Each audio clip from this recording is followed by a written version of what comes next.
Navsari corporation દ્વારા રૂપિયા 154 લાખના ખર્ચે નવનિર્મિત આધુનિક કડિયા નાકાનો મેયરના હસ્તે આજે લોકાર્પણ કરવામાં આવ્યું। નવસારી શહેરના રોજગારી અર્થે આસપાસના વિસ્તારોમાંથી આવતા અને કડિયા નાકા પર એકત્રિત થતા ગરીબ અને મધ્યમ વર્ગના શ્રમિકો વર્ષો જૂની પીડાનો અંત આવ્યો છે।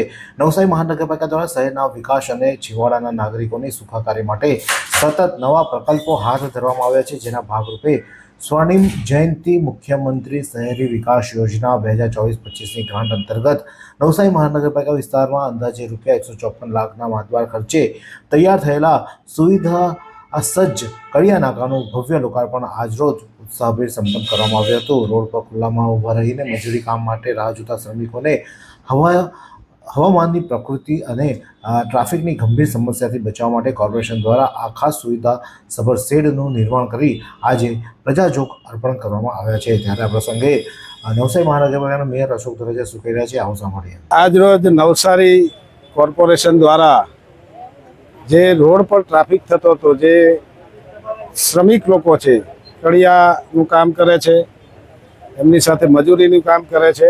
આપણે બધા જાણીએ છીએ કે જૂની પ્રથા પ્રમાણે દરેક ક્યાંક ને ક્યાંક એવા કડિયા નાકા કહેવાતા। એમાંનું આપણું બાજુમાં જ રોજ સવારે અહીંયા લોકો ભેગા થતા, એમને કોઈ ટોયલેટ બાથરૂમની જરૂર પડે તો કંઈ વ્યવસ્થા નહોતી।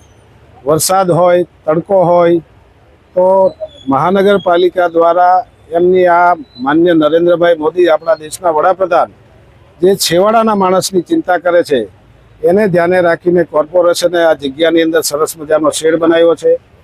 જરૂરિયાત લાગશે તો હજુ પણ જે ખુલ્લી જગ્યા છે એમાં મેં એન્જિનિયરશ્રીને કહ્યું છે કે આ રોડ પર જેટલા લોકો ઊભા રહે છે અને તકલીફ પડે છે એ તમામને અહીંયા વ્યવસ્થા કરી આપી। અહીંયા નાની એક ચા નાસ્તાની દુકાન પણ હદાજીથી આપવામાં આવશે, એમને ચા નાસ્તો મળી રહે, અને ટોયલેટ બાથરૂમ નાહવા ધોવાની પણ વ્યવસ્થા જરૂર પડે તો થઈ જાય એવી સરસ મજાની વ્યવસ્થા આજે કોર્પોરેશન દ્વારા ખુલ્લી મૂકવામાં આવી। કડિયા નાકામાં શ્રમિકોની પ્રાથમિક જરૂરિયાતોને ધ્યાનમાં રાખીને કોર્પોરેશન દ્વારા ઉત્તમ અને ટકાઉ ઇન્ફ્રાસ્ટ્રક્ચર ઊભું કરવામાં આવ્યું છે, જેમાં વિશાળ અને હવા ઉજાસવાળા પથરાના શેડની નીચે શ્રમજીવીઓ આરામથી બેસવા માટે કાળા ગ્રેનાઇટ પાકા અને આકર્ષક ઓટલાઓ બનાવવામાં આવ્યા છે। ઉનાળાની ઋતુમાં શ્રમિકોને ગરમીથી રાહત મળે તે માટે પૂરતા પ્રમાણમાં પંખાઓ પણ લગાવવામાં આવ્યા છે। શ્રમિકોના સ્વાસ્થ્યને ધ્યાનમાં રાખીને પરિસરમાં જ શુદ્ધ પીવાનું પાણીની પણ વિશેષ વ્યવસ્થા કરવામાં આવી છે। શ્રમિકોના શૌચાલય અને નહાવાની પણ ઉત્તમ સુવિધા ઊભી કરવામાં આવી છે।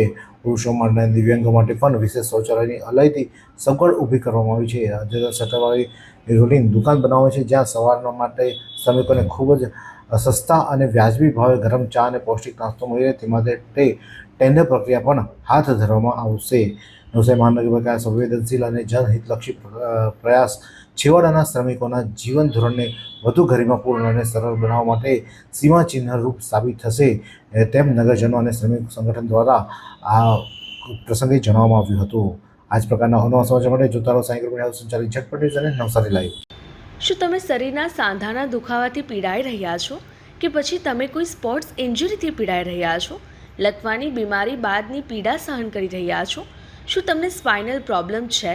તો આ તમામ દુખાવાને હવે બાય બાય કરી દો, કારણ કે માસ્ટર ડિગ્રી ધરાવતા ખૂબ જ અનુભવી ફિઝિયોથેરાપિસ્ટ ડૉક્ટર અમિત પટેલ પાસે તમે આ તમામ સમસ્યાઓનું સચોટ નિદાન કરાવી ફરીથી નોર્મલ જિંદગી જીવી શકો છો।